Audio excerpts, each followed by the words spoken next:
Screen स्पष्ट है सभी लोग के पास? जी जी कोई सर। दिक्कत नहीं ना? ठीक। यस।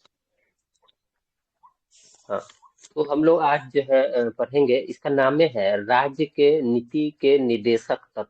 इसको इंग्लिश में कहता है directive principle of state policy, DPSP लिखा है। राज्य के नीति निर्देशक तत्व यहाँ लिखा है, ठीक है, सिद्धांत या तत्व जो भी कह लीजिए। तो इसका मतलब है कि राज्य के नीति, यानी राज्य का जो नीति होगा, पॉलिसी होगा, ठीक है, उसको निर्देश कर देने वाला, उसको उसको मतलब डायरेक्ट करने वाला, ठीक है, उसको दिशा देने वाला, वो तत्व यहाँ पे मिलेगा। फिर से रिपीट करते हैं, राज्य के नीति निर्देशक सिद्धांत, यानी ऐसा सिद्धांत, ऐसा तत्व, ऐसा चीज जो राज्य, यानी राज्य की परिभाषा जानते हैं, अभी फिर हम लोग देखेंगे राज्य की परिभाषा।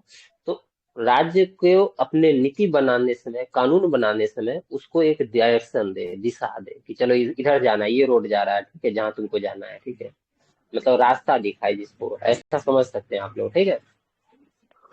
समझ गए कुछ, मतलब कि समझ में आया यहाँ निकला कहाँ से है? हम जो एक्स्ट्रा बात बोलते हैं, हम सब दिन कहते हैं, हम एक्स्ट्रा बात बोले उसको बहुत गौर से सुनना, बहुत खतरनाक बात होता है, हो सकता है उसी से डायरेक्ट आपका क्वेश्चन है, ठीक है, क्योंकि लूसेंट में उतना बात लिखा नहीं रहेगा, ये तो आप भी जानते हैं और हम भी जानते हैं, ठीक है। लेकिन आपका लूसेंट हम लाइन में लाइन ही करेंगे, ये भी बात है। तो ये राज्य के नीति निदेशक तत्व जो है, ये सिद्धांत है, इसका मेन बैकग्राउंड क्या है? तो जब प्रस्तावना आप पढ़ेंगे,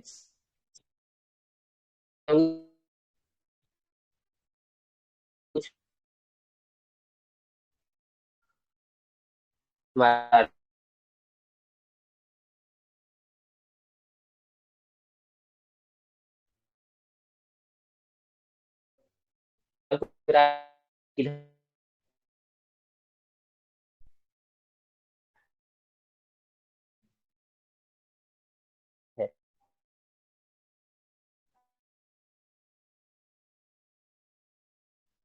नहीं,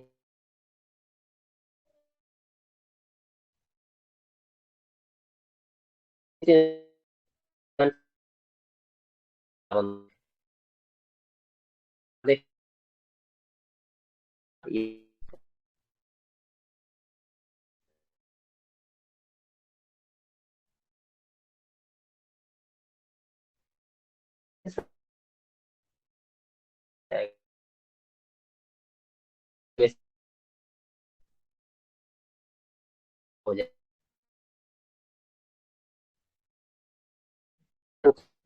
ये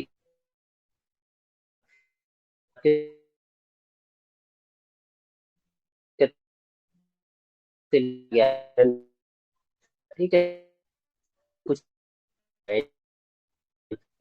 लोग पढ़े थे फंडामेंटल राइट, मूल अधिकार, उसमें बोले थे कि अगर उसका उल्लंघन होगा तो उसको क्या होगा, न्यायालय लागू कराएगा, यानी वाद योग्य है, न्यायालय में जाकर मांग सकते हैं कि मालिक, हाँ, हमारा इन अधिकार छीन लिया है, इसको मारिए आप।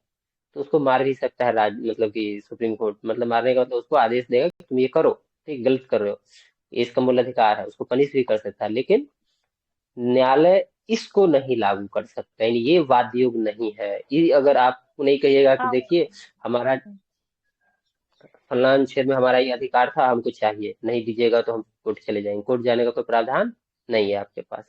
चलिए, तो भाग 4 36 से 51 आयरलैंड से लिया गया है, न्यायालय द्वारा लागू नहीं किया जा सकता है, यानी वाद योग्य नहीं है, यानी इसे वैधानिक शक्ति प्राप्त नहीं है। फिर भी इस भाग को मतलब अधिक कथित तत्व, देश के शासन के मूलभूत और विधि बनाने में इन तत्वों को लागू करना राज्य का कर्तव्य होगा, जो हम आपको पहले ही बता दिए हैं। राज्य को ये निर्देश दिया गया है कि आप इन तत्वों को ही, मतलब ये जो अनुच्छेद देखेंगे हम लोग आगे, कि अपने कानून बनाते समय इस अनुच्छेदों का या इस प्रावधानों का ध्यान रखेंगे, यानी आपके कानून को दिशा निर्देश देने वाला तत्व यही है। चलिए, तो अंबेडकर ने राज्य के नीति निदेशक तत्वों को भारत के संविधान की अनूठी विशेषता और संविधान की एक नवीन विशेषता कहा था। बी आर अम्बेडकर का एक कथन है कि अम्बेडकर साहब बोले थे कि ये क्या है, नीति निदेशक तत्व क्या है, भारत के संविधान की अनूठी और संविधान की नवीन विशेषता, ठीक है।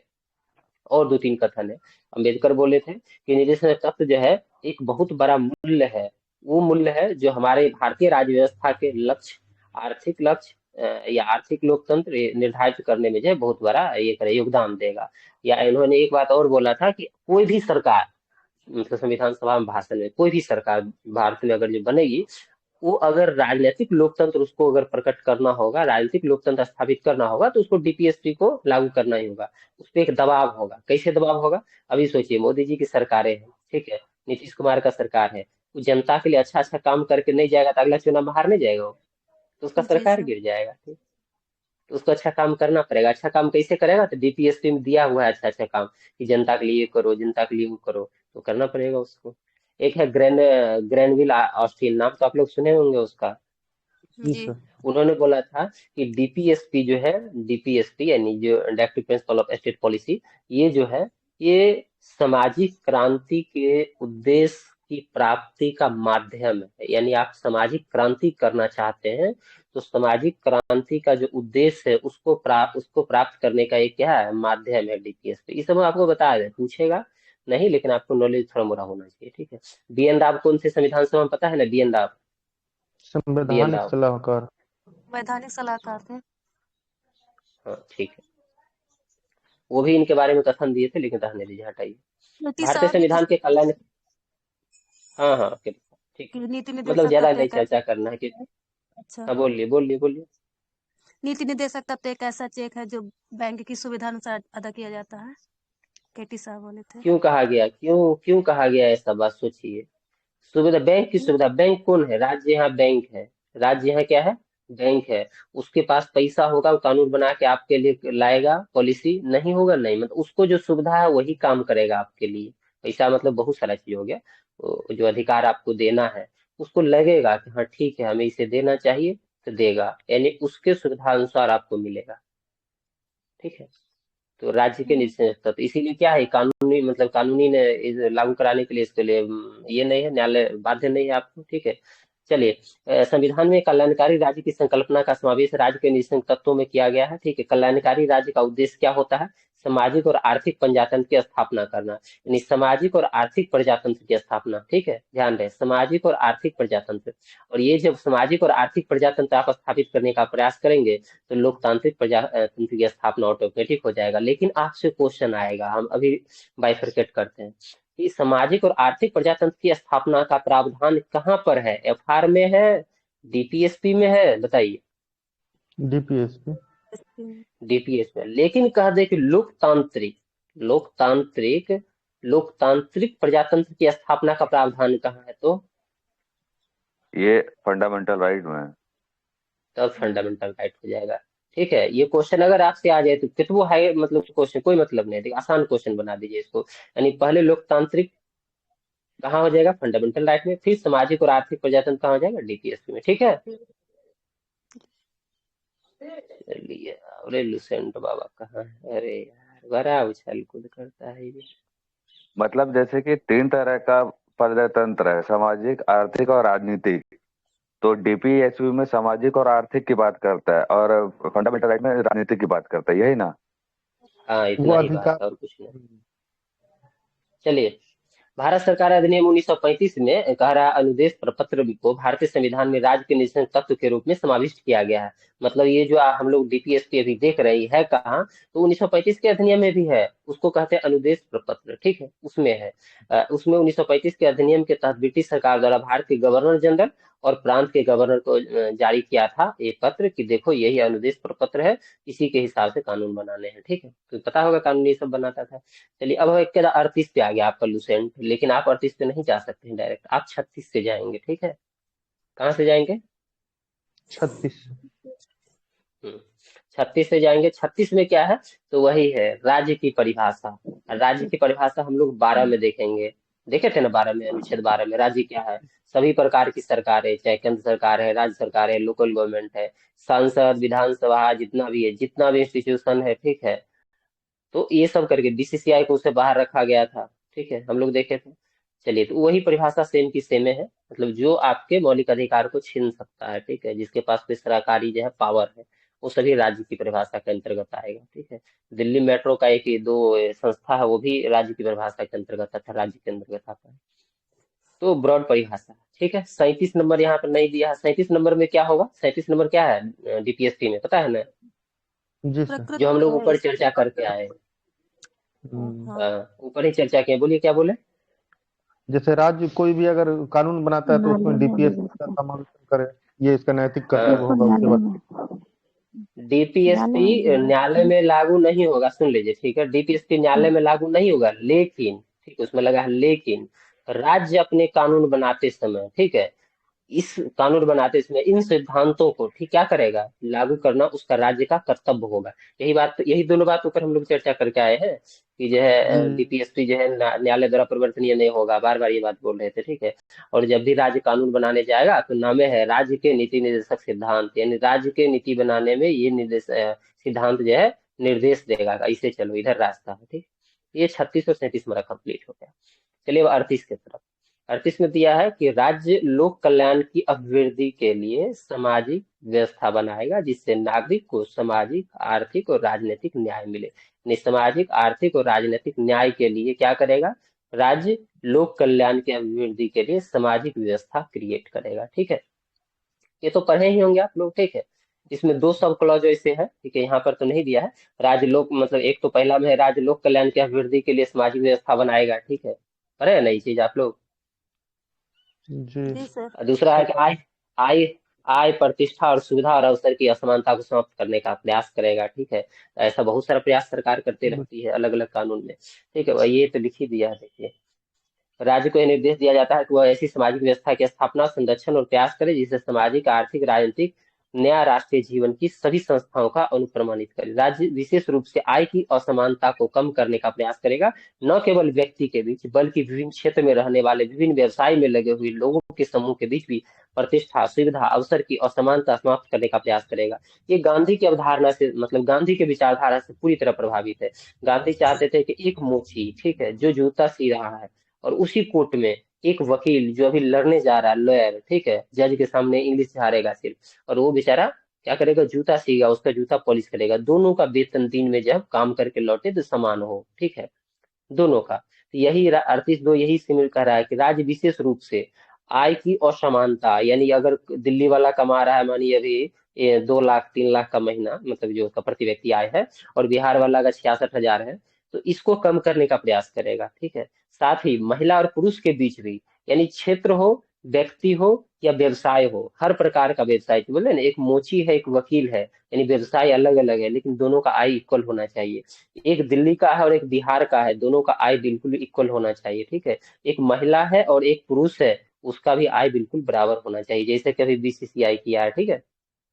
38(2) समझने में हमको नहीं लग रहा है कोई दिक्कत होगा, ठीक है।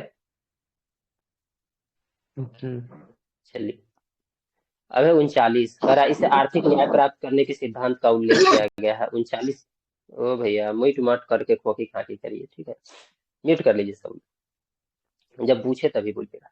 39 में है आर्थिक न्याय प्राप्त करने के सिद्धांत। तब आर्थिक न्याय कैसे मिलेगा, इसमें बहुत सारे सब क्लॉज हम नीचे भी देखेंगे, ठीक है। पहला क्या है, पहला है महिला और पुरुष। तो पुरुष और स्त्री सभी नागरिक के लिए जीविका के पर्याप्त साधन प्राप्त करने के अधिकार हो। मतलब पुरुष और स्त्री सभी नागरिक को आजीविका यानी जिंदगी चलाने के पर्याप्त साधन प्राप्त करने का अधिकार है। इसके लिए सरकार कानून बनाएगी अलग अलग। पहला तो ये हो गया हमारा, ठीक है। दूसरा 39 ख में यहाँ पर देखिएगा, पुरुष और स्त्री आजीविका, बस इतना ही याद रखिए, पुरुष और स्त्री, स्त्री पुरुष आजीविका, बस इतना से याद रहेगा, ठीक है।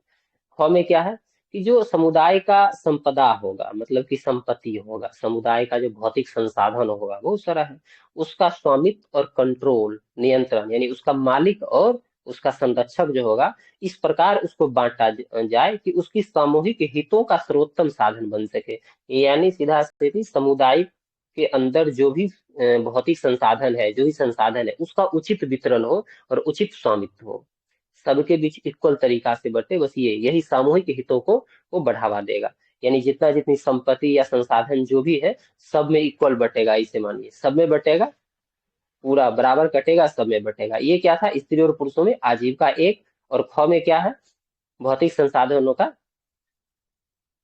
Equal distribution. संवितरण। हाँ। 39 गौ में क्या है कि आर्थिक व्यवस्था इस प्रकार चली जिससे धन और उत्पादन के साधन का सर्वसाधारण और अहितकारी संकेंद्रण, यानी धन का समान मतलब सीधा सीधी कह रहा है 39 गौ में कि देखिए उत्पादन के जो साधन है उसको डिसेंट्रलाइज कीजिए, ठीक है, मतलब प्रोडक्शन का जो यूनिट होगा उसको डिसेंट्रलाइज कीजिए, इस तरह कीजिए कि धन का एक जगह केंद्रीकरण न हो पाए। जो कि अभी ऑक्सफैम की रिपोर्ट आई है आर्थिक असमानता, तो उसमें आप देखने को मिलेगा कि 10% जनसंख्या के पास 65% शायद संपत्ति है, आई थिंक, या 75%, ये दो में से एक डाटा है। और क्या बोलते हैं इसका इनकम का शायद 55% है, एक 65 होगा तो एक 55 होगा, इसे होगा, ठीक है। तो मतलब मानिए कि 1% लोग या 10% लोग के पास कितना ज्यादा संपत्ति है, हाईएस्ट, यानी धनों का क्या हो चुका है वहां पे संकेंद्र नहीं, एक व्यक्ति के पास पैसा इकट्ठा हो चुका है, बहुत कम लोगों के पास, यानी 10-15% लोगों के पास लगभग लगभग 90% से अधिक संपत्ति का कब्जा है। बाकी जनता जो है, 90% की जनता जो है वो 10% संपत्ति लेके झूल रही है, ठीक है। तो ये आलम है। सरकार ऐसे काम होने से बचने का प्रयास करेगी, ठीक है। यानी कैसे धनों का समान वितरण हो, इसके लिए वो काम करेगी, ठीक है। यानी अंबानी के पास इतना संपत्ति ना हो, ठीक है। बिहार के किसी गांव का एक मजदूर जो है, जो रोजी रोटी कमाता, उसके पास और अंबानी के पास भी बराबर पैसा कैसे आए, इसके लिए वो उत्पादन के साधनों का डिसेंट्रलाइजेशन करने का प्रयास करेगी। अरे भैया, हम तो सब पढ़ेंगे, इतना अब अच्छा से पढ़ रहे हैं, अब कितना अच्छा से पढ़ा जाए। 39 के गा, ठीक है। इंग्लिश इंग्लिश बोल रहे हैं तो किसी को दिक्कत नहीं ना हो रहा बीच बीच में, ठीक है। हो सकता है हम खुद शुद्ध हिंदी वाले हैं। हैं? नहीं हो रहा। ऐसा ना हो किन्हीं को समझ ना आ रहा हो, ऊपर से जा रहा हो। देखिए, सब इम्पोर्टेंट आर्टिकल है, तब तक इम्पोर्टेंट आपके लिए नहीं है जब तक आप उसको जानते नहीं, उसको समझे नहीं। जब आप समझ लेंगे तो सब आपके लिए इम्पोर्टेंट खड़ा हो जाएगा, ठीक है। खासकर डीपीएसपी, एफआर, ये सब। चलिए, तो हम लोग क देखे, ख देखे, ग देखे, कुछ हार्ड था अभी तक, बताइए। स्त्री और पुरुष आजीविका बराबर। उसके बाद ख में क्या देखे कि जो भौतिक संपदा है सबका जो है इक्वल डिस्ट्रीब्यूशन। ग में क्या देखे हम लोग कि जो पैसा एक जगह नहीं इकट्ठा होना चाहिए, ठेठी भाषा में आप ऐसे समझ सकते हैं, एक जगह नहीं रुकना चाहिए। अब घ में हम लोग 4 में क्या देखेंगे, डी, जो इंग्लिश वाले होंगे एबीसीडी करते रहिएगा, कि स्त्री हो या पुरुष, लिंग के आधार पे हम किसी को ये नहीं कहेंगे कि ये काम करेगा, वही काम करेगा, इसको कम वेतन देंगे, उसको कम वेतन देंगे। अभी महिला को जो वेतन मिलता है, पुरुष को 100 रुपया मिलता है, तो महिला को 39 रुपया मिलता है, एक रिपोर्ट है। हम एक भी डाटा दे रहे होंगे तो कोई ना कोई आपको रिपोर्ट का हवाला दे रहे होंगे, ठीक है। तो पुरुष और स्त्री दोनों के लिए समान कार्य के लिए समान वेतन हो, जब बीसीसीआई की भी है, ठीक है, देखे होंगे महिला और पुरुष क्रिकेट का इक्वल वेतन किया है। लेकिन रिपोर्ट कह रहा है कि पूरे विश्व में 100 रुपया अगर महिला कमा रही है सेम काम के लिए, 39 रुपया, मतलब पुरुष 100 रुपया कमा रहा है तो महिला 39 रुपया कमा रही है। इतना ज्यादा असमानता हमारे समाज में है, ठीक है। तो ये हो गया, कोई दिक्कत इस समय? हम्म, नहीं सर।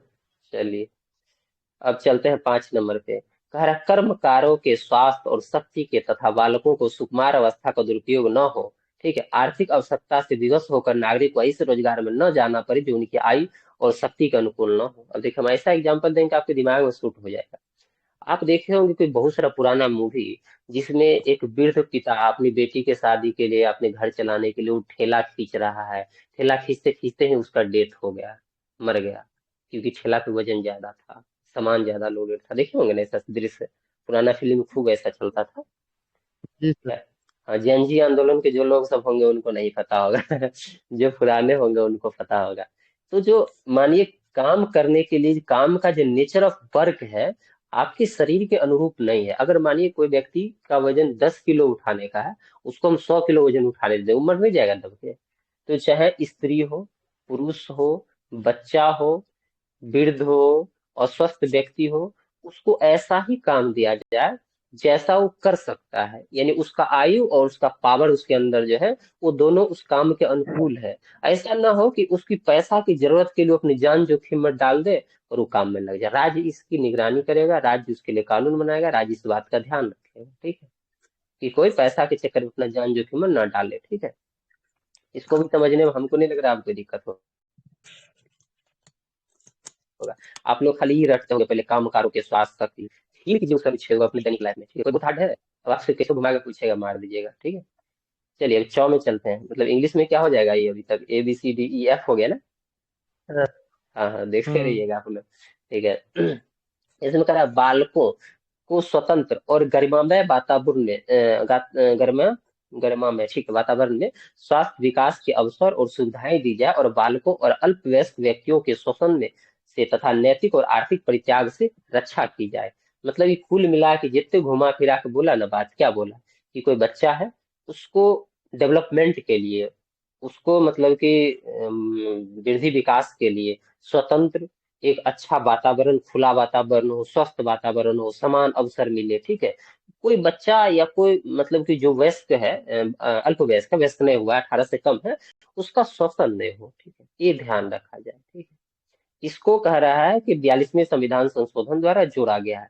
तो सिंपल सी बात है, किसी अल्पवयस्क और बच्चे का शोषण न किया जाए और उसे एक अच्छा सा अवसर दिया जाए उसके खुद के ग्रोथ के लिए, ये 39 के जो में। अब इसके लिए कानून सरकार लाएगी, ये तो सिर्फ प्रावधान है, ऐसा करो, कानून बनाते इसमें।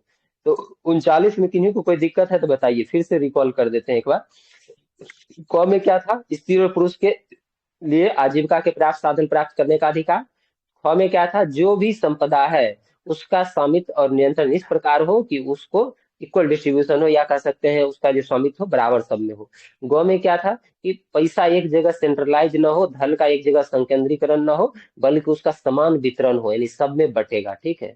केक कटेगा सब में बटेगा, ऐसे हो। उसके बाद घ में क्या था? यानी पुरुष है या महिला, काम बराबर है, पैसा बराबर चाहिए, ठीक है। र में क्या था? कि स्वास्थ्य और शक्ति को देखते हुए, ठीक है, कोई भी व्यक्ति काम कर रहा है, उसका पावर कितना है, उसका एज कितना है, ठीक है, उसके हिसाब से उसको काम दिया जाए। वो मतलब पैसा की विवशी में वो ऐसा ना हो कि अपने जान जोखिम में डाल दे। उसके बाद वाला क्या था? कि बालक जो भी है या अल्पवयस्क, तो उसको डेवलपमेंट के लिए, उसके विकास के लिए गरिमापूर्ण वातावरण दिया जाए और उसका शोषण किसी प्रकार से ना हो, ठीक है। एक दो बार रिवीजन कर लीजिएगा, इससे ज्यादा कुछ नहीं है, आराम से आप मार लीजिएगा, ठीक है। चलिए 40, ये हमारे बाबा जी लाए थे, ठीक है, गांधी बाबा मतलब उनके विचारधाराओं से प्रेरित है, ठीक है।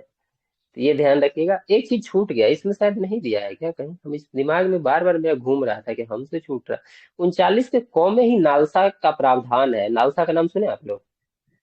हम्म 42वें संविधान संशोधन भी द्वारा ही वो भी जोड़ा गया है 39 के क में ही, कि मतलब जो व्यक्ति इस लायक नहीं है कि वो अपने लिए जो है न्याय उपलब्ध करा पाएगा, वकील रख पाएगा, या मतलब किसी गरीब के साथ कोई अन्याय न हो जाए, तो उसको निःशुल्क जो है कानूनी सहायता प्राप्त देने का प्रावधान है। शायद हम सही बोल रहे हैं ना? जी 42।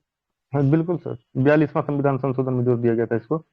बिल्कुल। तो आप देखे होंगे, हम बार बार कहते हैं, आप देखे होंगे कोनो कोनो यूट्यूब का शॉर्ट देखते देखते कोनो न्यायालय में जज उज बोलता होगा कि बाबा जी आपके पास पैसा नहीं है, नहीं वकील नहीं है, तो नहीं आप ही लड़िएगा। हाँ, अरे फलना साहब तुम लड़ो इसका केस, ठीक है, तुम लड़ोगे, ठीक है। जी उसमें टर्म एंड कंडीशन लागू अप्लाई होता है। चलिए अब चलते हैं हम लोग 40 की तरफ। ग्राम पंचायतों का संगठन है, ये तो हम लोग जानते ही हैं, ठीक है। ये जब अपने थे बूढ़े बाबा, तो उन्हीं के हिसाब से लाया गया था। तो इसको लागू करने के लिए तो पता है कब से किया गया पूरा चीज, 73वां 74वां संविधान संशोधन आगे की बात है। चलिए 41 है, कुछ दशाओं में काम, शिक्षा, लोक सहायता पाने का अधिकार। अब कुछ दशा कौन हो सकता है? वो कौन दशा है? कुछ कुछ का मतलब की, कुछ का मतलब कुछ नहीं। आज एक रील्स देख सर, रहे थे, कह रहा था कि हम बोले थे पत्नी करी पति से, हम बोले थे ना आपको कि उधर से आइएगा तो कुछ लेते आइएगा, तो बोली तुम बोली कुछ लेते आना। जब हम होटल में पूछे तो बोला बहुत कुछ है, तो तुम कुछ बोली, वो कह रहा है बहुत कुछ, तो हम कैसे लाते? फिर तुम हमसे झगड़ा करती, तुम इसलिए नहीं लाए, ठीक है।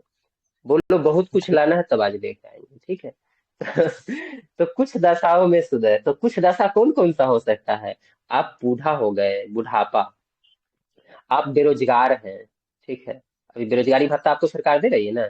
आप बुढ़ापा में हैं, आप बेरोजगार हैं, आप बीमार हैं, ठीक है, ठीक है। तो ये सब कंडीशन है आपके साथ। ऐसी मतलब कुछ और कंडीशनें हो सकती है, जिस कंडीशन में आपको काम का अधिकार, आपको शिक्षा का अधिकार, आपको लोक सहायता पाने का अधिकार है, ठीक है। कोई दिक्कत है इसमें? जी तो इसके लिए नहीं राज्य सर। कानून बनाएगा, अलग अलग कानून बनाता है, ठीक है। चलिए इधर क्या लिख दिया है? 15 अगस्त 1995 से प्रभाव में आया राष्ट्रीय सामाजिक कार्यक्रम, अच्छा, भारतीय संविधान के अनुच्छेद 41 के प्रावधान की पूर्ति करता है। इस उद्देश्य से गरीबों को सामाजिक सहायता उपलब्ध कराना है। वर्तमान में इसे 5 योजनाएं शामिल। अच्छा देखिए, करा 1995 से जो कुछ दशा में, जैसे कोई गरीब है, बहुत ज्यादा है, उसके लिए हम क्या क्या योजना सरकार 41 को लागू करने के लिए लाया है। इंदिरा गांधी राष्ट्रीय वृद्धा पेंशन योजना, ऐसे बोले थे ना, वृद्ध व्यक्ति को लेके इंदिरा गांधी राष्ट्रीय विधवा पेंशन योजना। तो विधवा भी एक कंडीशन है, मतलब कि उनकी एक दशा है जिंदगी की, उनका कोई सहारा नहीं, ठीक है। इंदिरा गांधी राष्ट्रीय विकलांग पेंशन योजना, राष्ट्रीय परिवार लाभ योजना, अन्नापूर्ण जो चावल गेहूं वाला देता था वो योजना, तो आप इसको कनेक्ट कर सकते हैं। ठीक है, चलिए अनुच्छेद 42, यहाँ तक में किन्हीं को दिक्कत समस्या तकलीफ है तो बताइएगा, ठीक है, नहीं है तो बस 10-20 मिनट और। 42, काम की न्याय संगत और मनोविचित दिशाओं और प्रसूति सहायता का उपबंध। ये वो कह रहा है कि काम की न्याय संगतता, मतलब काम जो है न्याय संगत होना चाहिए, कार्य की न्याय संगतता या काम की न्याय संगतता, मतलब कि काम न्याय संगत हो, ठीक है, और न्यायपूर्ण न हो। उसका मानवीय दशा, यानी हो सकता है कि किसी का कंडीशन मनोविचित दशा, मतलब किसी का कंडीशन, मतलब होता है ना कि क्या बोलते हैं उसको, वर्ड बोलते हुए बुरा लगता है, मतलब थोड़ा सा क्रैक रहता है माइंड, या कोई पागल हो जाता है, ठीक है, ऐसा भी होता है, मनोविचित दशा सही स्थिति में नहीं होती है, तो ऐसा में या फिर किसी मतलब प्रसूति पेशेंट होती है, मतलब जब डिलीवरी होने वाला होता है तो बहुत सारी उनकी सहायता चाहिए, ठीक है, अगर मानिए कोई पागल हो गया तो उसको सहायता चाहिए, कोई डिलीवरी पेशेंट है तो उसको सहायता चाहिए, या फिर है कि उनके लिए कुछ ऐसी न्याय संगत कार्य हो तो उसमें सहायता करने का राज्य का कर्तव्य, वो राज्य इसके लिए अलग अलग कानून लाएगी, ठीक है, तो मातृत्व लाभ योजना, बहुत सारा योजना आपका नाम सुनेंगे, तो इसी के तहत बनता है। तो भैया रुकिए, चार्ज में लगाना पड़ेगा यार। अगला देखिए, इसी में एक्सप्लेन किया गया है 42-43 पे आ गया, हाँ 43 में, हमको लगा उसी को explain किया। हम्म, हाँ, अब चलते हैं हम लोग 43 की तरफ। 43 में कह रहा है कर्मकारों के लिए निर्वाचन, मजदूरी और कुटीर उद्योग को प्रोत्साहन। जो काम करने वाला लेबर ओवर होता है, कर्मचारी होता है ना, जो जाता है किसी किसी फैक्ट्री में काम करने के लिए, तो उसको निर्वाचन मजदूरी, निर्वाचन निर्वाह मजदूरी लिखना चाहिए था, निर्वाचन चुना हुआ मजदूरी, ठीक है, हम्म। राज्य जो तय कर देता है, ठीक है, मान लीजिए उस टाइप का मजदूरी, तो एक निर्वाह मजदूरी, न्यूनतम मजदूरी, यहीं से सरकार न्यूनतम मजदूरी कानून लाता है, हर साल बाद न्यूनतम मजदूरी मतलब अपडेट करता है। अभी हरियाणा का न्यूनतम मजदूरी सबसे अधिक है, आप लोग कमेंट कर सकते हैं कितने हैं बताइए, ठीक है, तो न्यूनतम मजदूरी कह सकते हैं। और कुटीर उद्योग को प्रोत्साहन का जो है, या उसके प्रबंधन का जो है, या विकास का जो है, इनको कुछ राइट्स होगा। तो अब चल के ऐसा बहुत सारा कानून लाया गया है कि उसमें जो फैक्ट्री में काम करता है लोग, उसको भी जो है भाग लेने का अधिकार दिया गया, जो यहाँ पर देखिए एक्सप्लेन किया गया बाद में। 43 को उद्योग के प्रबंधन में कर्मकारों का भाग लेना है, यानी बहुत बड़ा फैक्ट्री है, उसमें बहुत सारा मजदूर काम करता है, उसका भी कुछ न कुछ राइट होता है, उसको भी अपने मन से आप नहीं निकाल देंगे। अभी भी जो लेबर लॉ आया है 4 गो, आप लोग देखे होंगे, 4 गो लेबर लॉ आया है, इसमें थोड़ा लचीलापन बना दिया है निकालना, ठीक है, मतलब कि ज्यादा नंबर ऑफ करके, ठीक है, तो वो सब थोड़ा सा हो जा रहा है, लेकिन ठीक है, आप लोग नॉर्मल में देख लीजिए कि 43 क जो है उद्योगों के प्रबंध में, मतलब उद्योग को मैनेज करने में जो कर्मचारी है उसको भाग लेना, वो भी भाग लेगा, ठीक है। 43 ख में क्या है, राज्य सहकारी सोसाइटी का संवर्धन, जो क्या बोलते हैं, क्या अनुच्छेद द्वारा इसको शायद ऐड किया गया था, 97 द्वारा किया गया था ना, ये 97 जी द्वारा नाइन होगा, हाँ जी 97 97 ये एमेंडमेंट। 42 द्वारा होगा, जी ये 42 द्वारा 2011 होगा से। 1976 में, ये 2011, बिल्कुल सही, ये पूछ सकता है इसीलिए अभी यह याद आ गया। तो 43 क जो है उद्योग का प्रबंधन में कर्मचारी भाग लेगा, 42वां संविधान संशोधन 76 में। 43 ख जो है सहकारी सोसाइटी की स्थापना, ये संवर्धन, वो 97वां संविधान संशोधन 2011 में, ठीक है। 11। हाँ, चलिए ये हो गया आपका। अब है अनुच्छेद 44, ये है नागरिकों के लिए एक समान सिविल संहिता। तो ये पता है कि व्यक्ति सेम है, देश सेम है, राज्य सेम है, तो कानून सेम होना चाहिए, इसके लिए ये प्रावधान किया गया था। लेकिन हाँ ठीक है, अभी तो अलग अलग धर्म है, अलग अलग सबकी मान्यताएं हैं, तो इस कारण से इसे लागू करना थोड़ा सा कठिन है। तो सबसे पहले गोवा में लागू किया गया था, और कल परसों भी हम शायद नहीं, आप लोगों ने बोले थे कब लागू किया गया था, 1854, 1813, इसे अगर कोई बता सकते हैं हमको कोई, कब लागू हुआ था ये गोवा में? अभी उत्तराखंड लागू किया है, और कौन राज्य उत्तराखंड लागू और किया है? गुजरात दोनों में। गुजरात। गुजरात भी। हम्म। जी सर। तो एक समान सिविल संहिता जो है लागू अनुच्छेद 44 के तहत है, लागू किया गया है। इसमें थोड़ा सा उत्तराखंड में जाएंगे तो उत्तराखंड पॉलिसी बनाया है इसके तहत कि आप लिव इन में भी, लिव इन को भी मान्यता दे दिया है, लिव इन में भी रह सकते हैं, लेकिन उसके लिए कुछ मतलब प्रावधान है, टर्म एंड कंडीशन अप्लाई, ठीक है। तो ये 44 है, बहुत बड़ा हार्ड उड में है, इसे ही आप लोगों को तो याद है रटा होगा। चलिए अब चलते हैं 45 की तरफ। कह रहा है बालकों के लिए निःशुल्क और अनिवार्य शिक्षा का उपबंध। कौन बालक, कौन बुजुर्ग? पहले था अच्छा। सीधे के, हाँ, पहले जो था ये सीधे बालक था, तो इसको फिर जो है 0 से 6 किया गया, क्योंकि 6 से 14 तो हमारे पास है 21 के क में, अच्छा, ठीक है ना, ये जी 86 51 के संविधान संशोधन से हुआ था ना सर, कि वो 6 से 14 बिल्कुल हो बिल्कुल जाएगा हम बोल कब रहे हैं। इसमें 21 में। हम बोल रहे हैं, हम बोल रहे हैं, ठीक है, हमसे बच जाएगा तब बोलिएगा, ठीक है। उतना ज्ञान है अभी, उतना नहीं भूले हैं। तो 0 से 6 वर्ष के बच्चों के लिए इसलिए लाया गया कि 614 तो इधर भी प्रावधान है, 51 के कौ में भी 614 का प्रावधान है, लेकिन 0 से 6 आरी बारी में जाता है बच्चा पढ़ने के लिए, सुने हुए ना, कहाँ जाओगे तो आरी बारी में, तो आरी बारी वाला के लिए यही जी व्यवस्था है, ठीक है, कि बालकों के लिए निःशुल्क अनिवार्य शिक्षा का उपबंध, वो अपना जाएगा, हराएगा, खाएगा, एगो बटिया रखेगा, उसी को पटकेगा बार बार, ठीक है, तो वही सब काम करने का अधिकार है, ये दे दिया गया है। तो निःशुल्क होगा, अनिवार्य शिक्षा होगा, ये 45 में है, ठीक है। इसमें एज को रखिएगा और संविधान संशोधन को रखिएगा, तो 86वां संविधान संशोधन 2002। चलिए, अब देखिए 46, इसमें एससी अनुसूचित जाति, एससी अनुसूचित जनजाति, एसटी और अन्य दुर्बल वर्ग, दुर्बल कौन कौन हो सकते हैं, कोई महिला हो सकता है, कोई बच्चा हो सकता है, कोई और कास्ट हो सकता है, जो मतलब दबे कुचले हो सकते हैं, ठीक है, उसको शिक्षा और अर्थ संबंधी हितों की अभिवृद्धि, मतलब उसके शिक्षा को लेकर और उसके इकोनॉमिक कंडीशन को लेकर सरकार बढ़ावा देने का प्रयास करेगी, ठीक है। तो ये सिंपल सी बात है कि एससी है, एसटी है या अन्य दुर्बल वर्ग है, उसके शिक्षा और अर्थ संबंधी हितों को क्या किया जाएगा, बढ़ावा दिया जाए, उनके सामाजिक न्याय के लिए प्रयास किया जाए, ठीक है, उसके समाज में दिक्कत ना हो।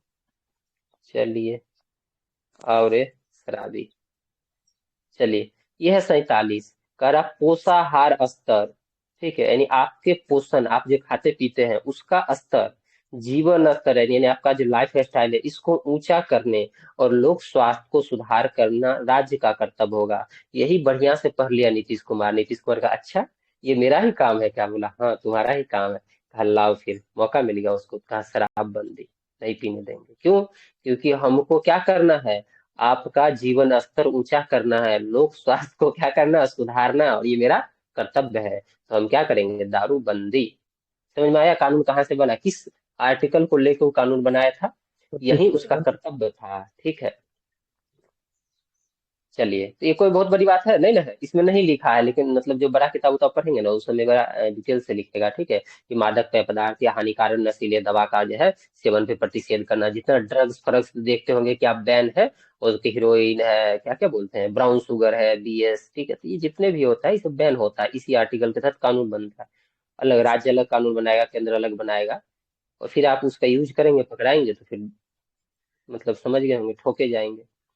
48, कृषि और पशुपालन का संगठन, कल हम बताए थे कि नहीं, आप ही लोग को बताए थे ना, कहीं और बता रहे थे और कि कहीं राज्य अगर बताइए। कानून बनाएगा, राज्य कानून, अच्छा यही बता रहे हैं, राज्य कानून बनाएगा तो अगर आप उसके साथ पकड़ाएंगे तो क्षमा कौन करेगा, और केंद्र कानून बनाएगा तो उसके साथ अगर उसका उल्लंघन करेंगे और पकड़ाएंगे तो क्षमा कौन करेगा। क्षमादान के समय नहीं बता रहे थे, राज्यपाल और इधर राष्ट्रपति। चलिए, परसों परसों 38, कृषि और पशुपालन का कृषि एवं पशुपालन का संगठन, ठीक है। तो 48 में है कृषि और पशुपालन का संगठन, तो ये मतलब नॉर्मल बात लिख दिया है, फिर 48 को किया है, तो आप पढ़े होंगे कृषि और पशुपालन का जो है मतलब जो होगा क्या बोलते हैं, कृषि और पशुपालन के लिए वैज्ञानिक, इसमें नहीं लिखा सर, कृषि और पशुपालन के लिए जो है वैज्ञानिक प्रणालियों का जो है प्रयोग किया जाएगा, ठीक है। तो कृषि, कृषि कार्य के लिए बहुत सारे कृषि में काम आता है, ठीक है, पशुपालन कृषि का ही सह कार्य है। तो देखे होंगे कि सरकार बार बार ऐसी कानून बनाएगी, बार बार ऐसी कानून बनाएगी, जिससे क्या करता होगा कि एग्रीकल्चर में मतलब क्या बोलते हैं, मशीनीकरण करने का प्रयास करता है, वैज्ञानिक विधि, फिर ड्रोन का इस्तेमाल, अभी ड्रोन दीदी योजना का नाम सुने होंगे, ठीक है, ट्रैक्टर वैक्टर के लिए सब्सिडी देने का प्रयास सरकार करती है, तो बहुत सारा ऐसा काम सरकार करती है, कृषि पे एमएसपी देती है, जो भी देती है, जिसके कारण क्या हो, कृषि का वैज्ञानिकरण किया जाए, कृषि को जो है ज्यादा से ज्यादा उसमें टेक्नोलॉजी लाया जाए, ठीक है। पशुपालन में भी सेम कंडीशन आप देखे होंगे, अभी बिहार सरकार जो है कुछ दिन पहले देखे होंगे कि गौशाला योजना लाई थी, गाय को लेके, देसी गाय को लेके, भारत सरकार का भी था, बिहार सरकार का भी था। पैसा हमको आई थिंक याद नहीं है, उसमें दिया था कि आप इतना गाय पालेंगे तो इतना रुपया सब्सिडी, इतना रुपया ये करके, तो गाय की संख्या के आधार पे था। तो इसमें यही चीज है, कृषि और पशुपालन को लेकर संगठन, इसमें थोड़ा सा नहीं दिया है, एकदम शॉर्टकट में लिख कर भाग रहा है, इसके लिए दिक्कत हो रहा है, और कोई बात नहीं, ठीक है। इसी में आप एक चीज और देखे होंगे शायद, इसमें है इसी में है ना कि जो है गौवध को लेके जो है बैन, इसी में है ना शायद। बिल्कुल सर, इसी में। इसी में है सर। दुधारू नस्ल के पशुओं के हाँ, ये सब जी दुधारू नस्ल के दूध गायों या बछड़ों जो हो गए उसको जो है मतलब ये कर वध करना वध पे प्रतिषेध प्रतिबंध किया गया, लगाता उसके लिए राज्य कदम उठाएगी। अब ये राज्य का मतलब कि योगी बाबा पढ़ लिया इसको अच्छा से, ये बोला अच्छा ऐसा बात है क्या, बूचर खाना बंद कर, सब कानून बना, मार पटक के जहां मिले वहीं, ठीक है। क्यों? क्योंकि हमारा कर्तव्य है हम उसका संरक्षण करें। तो गाय, दुधारू गाय बछड़े, उसका जो है उसके लिए कानून उन्होंने राज्य बना रखा है, तो उस कानून का उल्लंघन जो करेगा वो जाएगा। बस वही बात है, तो इसी आर्टिकल के तहत उनका कानून बना होगा। 48A, पर्यावरण का संरक्षण और संवर्धन और वन जीवों का रक्षा, 42वां संविधान संशोधन 1976 द्वारा जोड़ा गया। तो ये हमको नहीं लगता है कोई ज्यादा हार्ड है 48 को, कि पर्यावरण का संरक्षण करना है, संवर्धन करना है, वन और वन जीव की रक्षा करना है। इसके लिए बहुत सारे कानून बनते रहते हैं, अगर आप इसका उल्लंघन करेंगे तो पता है बहुत ज्यादा पनिशमेंट भी होता है, ठीक है। किसी वन्य जीव को मार दीजिए, बिल्कुल। उसको हर्ट कर दीजिए, आपको जो ना आदमी के मारने में जितना सजा नहीं होगा उतना वन्य जीव के मारने में सजा हो जाएगा, ठीक है। कितना हार्ड कानून होता है। अभी देखिए वो क्या नाम है अरे वो जो कौन खान है, जो सलमान शादी खान। नहीं किया है, क्या हाँ, नाम है? सलमान खान। हाँ, सलमान खान, बेचारा हीरन, ब्लैक हीरन वाला। बेचारा घूम रहा है, ठीक है। और उसको तो मतलब कोर्ट घुमा रहा है, ठीक ना। चलिए, तो यही सब है। 49 में चलते हैं। क्या कह रहा है 49? कि राष्ट्रीय महत्व के स्मारकों, स्थानों और वस्तुओं का संरक्षण, यानी जो भी राष्ट्रीय महत्व के कोई भी बिल्डिंग है, जगह है, प्लेस है या वस्तु है, उसका संरक्षण करना है, ठीक है। बहुत इंपॉर्टेंट है। अब ये नहीं कि इंडिया गेट जाके आप कहेंगे कि हम तोड़ दिए वो ईटा, तो क्या ही हो गया, तोड़ दिया जाएगा आपका हड्डी हड्डी, ठीक है। क्योंकि ये राष्ट्रीय महत्व का चीज स्मारक है। लाल किला राष्ट्रीय महत्व का है। तो ये सब जो इम्पोर्टेंट चीज है या कोई जगह है, प्लेस है या कोई वस्तु है, इनको म्यूट कर दीजिए। 50, अनुच्छेद 50 क्या कहता है कि कार्यपालिका और न्यायपालिका का पृथक्करण, यानी जो है काम, कार्य मतलब सरकार के 3 अंग होता है, हम बोल नहीं पाए थे शुरू में। तो सरकार के 3 अंग, कार्यपालिका, न्यायपालिका और विधायिका। तो विधायिका और कार्यपालिका एक दूसरे को ओवरलैप करती है, यानी विधायिका का ही कुछ व्यक्ति, सांसद का ही कुछ व्यक्ति क्या बनता है, कार्यपालिका में होता है, ठीक है, ध्यान दें। विधायिका ही कुछ व्यक्ति, लेकिन इधर न्यायपालिका अलग एकात्म खड़ी है, ठीक है, ध्यान रखना है। तो इसमें कहा गया है कार्यपालिका और विधायिका के बीच एक अथी होगा, बाउंड्री होगा। तो इस बाउंड्री का ख्याल रखना है, यानी दोनों एक दूसरे में इंटरफेयर नहीं करेंगे काम में, ठीक है। लेकिन हमारे यहाँ चेक एंड बैलेंस का रूल है, पूरा सेपरेशन ऑफ पावर नहीं है। अब अगर किसी को बताना है तो बताइए, ये जो कार्यपालिका, न्यायपालिका और विधायिका के बीच पावर ऑफ सेपरेशन का सिद्धांत किसने दिया था, और किस देश में 100% ये सेपरेशन ऑफ पावर लागू है? मॉन्टेस्क्यू ने दिया था सर, यूएसए में लागू है। ठीक, उसको फिर आगे भी बढ़ाया तो ठीक है, अच्छा है। शक्ति का पृथक्करण सिद्धांत, इसको ये दरोगा वरोगा पूछते रहता है, इसको ध्यान रखिएगा। पिछला मेंस 1275 में क्वेश्चन था, ठीक है, समझ जी गए सर। ना। राष्ट्रपति शासन जो इसमें लुसेंट वुसेंट में नहीं मिलेगा, यानी अध्यात्मक शासन व्यवस्था, संसदीय शासन व्यवस्था, इसको लेके क्वेश्चन था, ठीक है। तो पॉलिटिक्स को हल्के उल्के में नहीं लीजिएगा, धुआं निकाल देगा अगर अच्छे से आप पढ़ के नहीं जाएंगे तो, ठीक है। 51, अंतर्राष्ट्रीय शांति और सुरक्षा की अभिवृद्धि। अभी जैसे देखिए अपन ट्रम्प चचा है, ठीक है, किसी को उठा ले रहा है, किसी को करा रहा है, तुम उस देश का राष्ट्रपति थोड़ी हो, तुम तो मेरा गवर्नर हो। अच्छा, तुम तो कुछ बोलो ही मत, अगर तुम कुछ बोलो कल सत्ता से हटा देंगे, ठीक है। तो वो पहले तो बोला कि हम अंतर्राष्ट्रीय शांति स्थापित करेंगे, 8 गो देश का नाम बताए कि हम 8 देश में युद्ध रोकवाए, ठीक है, हम शांति स्थापित, हमको नोबेल प्राइज दो, नहीं दिया। तो बोला अब हमारा काम शांति स्थापित करना नहीं है, अब हम अमेरिका के लिए जो अच्छा हो वही करेंगे। तो अब किसी को धमका दे रहा, किसी को उठा ले रहा अपने बेनिफिट के लिए, ठीक है। ये इस अनुच्छेद के सीधे अपोजिट है, ठीक है। तो हम लोग क्या, अपने देश में हर व्यक्ति जो है संविधान में, हर देश का संविधान वो चाहता है कि अंतर्राष्ट्रीय शांति और सुरक्षा बनी रहे। तो हमारे संविधान में भी एक आर्टिकल है 51, जिसका ये कहता है सिद्धांत कि अंतर्राष्ट्रीय शांति और सुरक्षा की अभिवृद्धि के लिए सरकार कदम उठाएगी, ठीक है।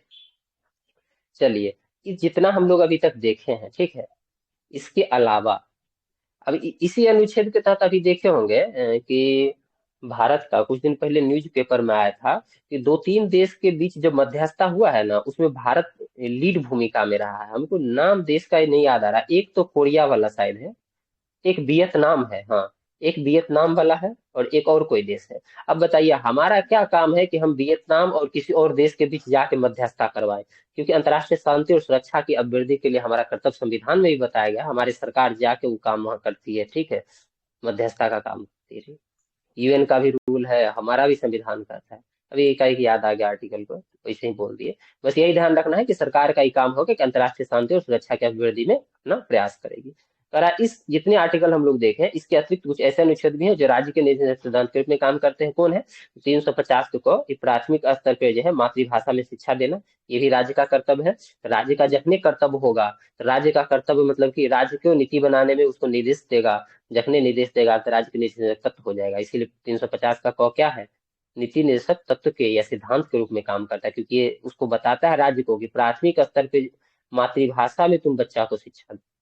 उसके बाद 351 क्या कहता है? हिंदी का तुम प्रोत्साहन करो। तो किसको कह रहा है? राज्य को कह रहा है प्रोत्साहन करने, तो राज्य को निर्देश दे रहा है, तो राज्य के निर्देशक तत्व हो गया। तो अनुच्छेद ही भले बाहर का है लेकिन राज्य के निर्देशक सिद्धांत के रूप में काम करता है। ठीक है, यही जो मैडम बोल रही थी, राज्य के निर्देशक तत्व जो है एक ऐसा चेक है जो बैंक की सुविधा अनुसार अदा की जाएगी कथन के टीसा।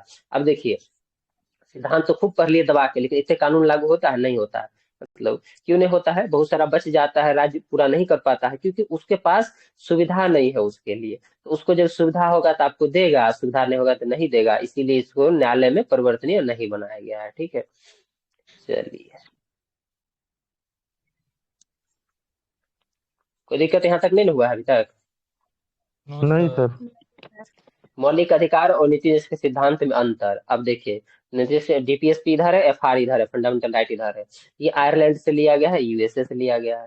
इस भाग 4 में, ये उल्टा लिखिए आप लोग, ऐसे लिखिएगा, ये भाग 4 में है, ये भाग 3। इसको पहले लिखिएगा, मौलिक अधिकार को पहले जो है एक सिंक्रोनाइज में। भाग 3 है, ये भाग 4 है। ये कहाँ से लिया गया है? आयरलैंड से, ये USA से लिया गया है। इसे लागू न्यायालय में नहीं किया जाएगा, लेकिन इसे न्यायालय में लागू किया जाएगा, या लागू करने के लिए जिसे सदन न्यायालय का लिया जा सकता है। ये समाज की भलाई के लिए, ये व्यक्ति का राइट से अधिकार है। ठीक है, इसके पीछे राजनीतिक मान्यता है, इसके पीछे करा मौलिक अधिकार के पीछे कानूनी मानता है, यानी कानून जो है इसके पीछे खड़ी है मानता देने के लिए। इसके पीछे पॉलिटिशियन को मन होगा लागू करेगा। यह सरकार के अधिकारों को बढ़ाता है, यानी DPSP सरकार को पावर देता है। सीधे सीधी बताइए, ये सरकार के पावर को घटाता है। ये धनात्मक प्रकृति का है, मतलब सरकार के लिए ये धनात्मक प्रकृति का है, ये सरकार के लिए ऋणात्मक प्रकृति का है। ठीक है, उसके बाद यह राज्य सरकार के द्वारा लागू करने के बाद नागरिक को प्राप्त होता है। ये कुछ करने की जरूरत नहीं, संविधान जब से लागू हुआ ये भी लागू है। ठीक है, तो ऐसे करके कुछ अंतरे हैं। ठीक है, हालांकि आपको आएगा नहीं, तो मौलिक कर्तव्य भी याद कर दें कि करिए दीजिए सर, ये कर कम दीजिए है। सर, कितना है? इतना है, ये है, यह बात आप लोग अच्छे कह दिए। इसमें एक चीज नहीं दिया हुआ था जो हम खोज रहे थे, सेपरेशन ऑफ, मतलब DPSP, मतलब DPSP का ये कह सकते हैं ना, गांधीवादी कौन है, DPSP समाजवादी कौन है, ये नहीं दिया है ना? ये इसमें नहीं दिया। इसमें नहीं दिया हाँ, सर। लेकिन आपको ध्यान रखना पड़ेगा, क्योंकि हो सकता है आपसे पूछ दिया जाए कि कौन इसमें समाजवादी है, निम्नलिखित में समाजवादी तत्व कौन है, समाजवादी निषेध तत्व कौन है। ठीक है, ऐसे करके आ सकता है, तो आपको याद करना पड़ेगा। ठीक है, तो गांधीवादी याद कर लीजिएगा। अनुच्छेद 40 हम लोग देखे थे, गांधी जी के विचार से प्रेरित था। अनुच्छेद 43, ये भी गांधी जी से था, क्योंकि 43 क्या कहता है कि निर्वाह मजदूरी, न्यूनतम मजदूरी और कुटीर उद्योग। तो कुटीर उद्योग बुढ़वे काम कर सकता है, कुटीर उद्योग, तो बुढ़वा का ये हो जाएगा। ठीक है, उसके बाद अनुच्छेद 43 को ख भी बुढ़वा का ही है। 43 ख क्या कहता था बताइए, तुरंत हम लोग पढ़ के आए। 43 ख सहकारी ये बी, समिति। सहकारी सहकारी। सहकारी समिति, तो ये भी काम बुढ़ा का था। चलिए, उसके बाद आपका कौन सा हो जाएगा? 46, 46 क्या जी। कहता था बताइए? जाति और SC ST कमजोर वर्ग को शिक्षा के। SC ST, अन्य दुर्लभ वर्ग, उसको शिक्षा दीजिए, अर्थ संबंधी सहायता दीजिए। ठीक है, सामाजिक न्याय सुनिश्चित कीजिए। तो दबे कुचले को कौन काम करता है, किसके? वो तो बुढ़वा ही करना था इस सब के लिए, तो ये हो जाएगा। उसके बाद बताइए, उसके बाद कौन हो जाएगा? बुढ़वा कहता था ना कि शराबबंदी करो। जी 47। मदिरा पान। हाँ, 47। तो ये बुढ़वा का ले लीजिएगा। और ये बुढ़वा कहता था ना कि जहाँ ये मतलब कि कृषि पर हमें ग्रामीण अर्थव्यवस्था को मजबूत किया जाना है, कृषि पशुपालन को ज्यादा बढ़ावा दिया जाना चाहिए। ग्रामीण अर्थव्यवस्था को आत्मनिर्भर बनाने के लिए बुढ़वा बहुत काम किया है। ठीक है, अरे यार, हम आप लोग को बुरा कह रहे हैं, मतलब ये तो हम मेंस क्लास में कहते हैं, आप लोग को नहीं कहना चाहिए। 48। ठीक है, महात्मा गांधी। ठीक है, तो 48, तो ये जितने हम अभी बोल रहे हैं ये सभी जो है गांधीवादी विचारधारा से प्रेरित निर्देशक तथा DPSP। फिर से अनुच्छेद 40 हो जाएगा, 43, 43 का ख हो जाएगा, 46 हो जाएगा, 47 हो जाएगा, 48 हो जाएगा। इसमें लिख लीजिएगा कॉपी में, और आपसे पूछेगा, हम बता दे रहे हैं, आज नहीं तो कल किसी न किसी एग्जाम में, ठीक है। ये तो हो गया। इसके बाद कुछ होगा उदारवादी, उदारवादी या फिर जो है एक समाजवादी, दोनों में से एगो और को याद कर लीजिएगा और आसानी से आपको याद है। उदारवादी याद कर सकते हैं आसानी से, जैसे 44, 44 कहता सबके लिए एक कानून होगा। नहीं लग रहा है कि सबके लिए एक कानून होगा, मतलब कि जी। उदार व्यक्ति बनने का प्रयास करें। उसके बाद 45 देखिएगा, तो 45 क्या कहता है, 45 क्या कर बताइए, कि जितना बुजुर्ग है सब आरी बारी जाएगा। हाँ हाँ, सब बुजुर्ग आरी बारी जाएगा, तो सब बुजुर्ग, जो बुजुर्ग के प्रति आप काम करें, आप उदार व्यक्ति हैं, ठीक है, तो ये भी सही है, ये भी याद कर सकते हैं। 48, 48 गांधीवादी में है, उदारवादी में, दोनों में भी, क्योंकि 48 में क्या है, क्या अभी तुरंत बोले आप लोग, बोलिए फिर से, 48 फिर से ये और। वाला पर्यावरण वाले, बुद्धिजीवी वाला पर्यावरण में चला जाए, कृषि हाँ वाला गांधीवादी में चला जाए। हाँ ठीक है, पर्यावरण संरक्षण है ना, पर्यावरण का संरक्षण, 48 दोनों है, 48 और 48 को दोनों आप कहना चाहिए, दोनों ले सकते हैं यहाँ पर, कोई दिक्कत नहीं, ठीक है। उसके बाद 49 हम लोग भी क्या पढ़े हैं, 49 ये आप राष्ट्रीय स्मारक महत्व के, वगैरह को सुरक्षा। राष्ट्रीय महत्व के स्मारक, स्थान और वस्तुओं का संरक्षण, हमको याद हो गया हो भाई साहब, ठीक है। 50 में क्या पढ़े हैं हम लोग बताइए, सेपरेशन ऑफ कार्यपालिका कार्यपालिका न्यायपालिका। न्यायपालिका को पावर। कार्यपालिका से और 51 में क्या पढ़े हैं, 51 में राष्ट्रीय महत्व के, नहीं अंतर्राष्ट्रीय सॉरी शांति सॉरी, समझौता। अंतर्राष्ट्रीय शांति और समृद्धि का बढ़ावा देने का कर्तव्य राज्य का, ये सब हमारा उदारवादी है। तो आप उदारवादी, गांधीवादी, समाजवादी, तीनों को सेपरेट करने का प्रयास करेंगे, एक दिन में आपसे याद नहीं होगा, क्योंकि आपको, मतलब पहला बार आप देख रहे होंगे, अगर जो पहले से पढ़ेंगे उनको तो आसानी से हो जाएगा, नहीं देख रहे होंगे उनको थोड़ा सा टाइम लगेगा। आप लोग प्रयास करेंगे कि आपसे याद हो जाए, और याद हो गया तो फिर बल्ले बल्ले, ठीक है। यहाँ तक कोई दिक्कत किसी को? नहीं नहीं सर। सर। तो हमें लगता है कि अब हम लोग जो है एफआर और डीपीएसपी को कंप्लीट कर दिए हैं, ठीक है। लेकिन एक चीज जो आप लोग को नहीं अभी तक पता है, इसमें लूसेंट में नहीं रहता, एफआर वर्सेस डीपीएसपी, यानी कौन किससे बड़ा है, शायद हम लोग शुरू में किए थे क्या, मतलब बताए थे क्या टकराव को लेके, कि संवैधानिक नहीं संशोधन ऐसा करके कुछ था शुरू में? नहीं आज था। नहीं बताएं सर। नहीं सर। अच्छा, आज नहीं, मतलब कि जो एफआर बता रहे थे, मतलब फंडामेंटल राइट जब चल रहा था उस दिन। पता नहीं। अच्छा अच्छा, ये नहीं बताए थे कि कब, मतलब कि एफआर, मतलब कि केस संविधान संशोधन हुआ है, कोई चंपकाई देरनवाद केस, गोपाल नाथवाद केस, ऐसा कुछ नहीं हुआ था, केशवानंद भारती वाद केस? बता दीजिए एक बार और। चलिए ठीक है, उस पर एक दिन और डिटेल से हो जाएगा, ठीक है। उसमें आपको ये देखना पड़ेगा कि कब कब सुप्रीम कोर्ट ने एफआर को लेके हावी हुआ, कहा कि एफआर ज्यादा मजबूत है, एफआर में संशोधन नहीं किया जा सकता है, और कब कब इंदिरा गांधी जो है, खासकर इंदिरा गांधी के टारगेट कीजिएगा, उसने कहा कि नहीं, डीपीएसपी मजबूत है, डीपीएसपी हम लागू करने के लिए इसी में संशोधन करेंगे और वो चलेगा, ठीक है, चाहे वो पूरा संविधान हो, चाहे मूल अधिकार हो, चाहे उद्देशिका हो, किसी का नहीं सुनेंगे। फिर इसी झगड़ा के बीच में पैदा लिया आपका 1973 में केशवानंद भारतीवाद, और वहां से आप बेसिक स्ट्रक्चर आया, ठीक है। फिर जाके संविधान संशोधन कर दी, ठीक है, 42वां 76 में, और बोली नहीं, मानवे नहीं करेंगे तुम्हारा बेसिक स्ट्रक्चर गया तेल लेने, ठीक है, हम जो मन सो करेंगे। फिर जाके जो है 1980 में मनवा मिल्स आएगा, और फिर लास्ट में बोलेगा नहीं, बेसिक स्ट्रक्चर शुरू से ही लागू रहेगा। इंदिरा गांधी तो 84 में टिंग ही गई बेचारी, ठीक है, तू रही नहीं। तो कुल मिला के दोनों के बीच जो वर्चस्व की लड़ाई है, 1951 से शुरू हुआ था, एफआर और डीपीएसपी में टकराव, और जो है ये 92 तक शायद आया था, ठीक है। उसी के बीच में एक बेसिक स्ट्रक्चर पैदा लिया है, तो ये एक बार देखना जरूरी होगा आप लोग के लिए, ठीक है।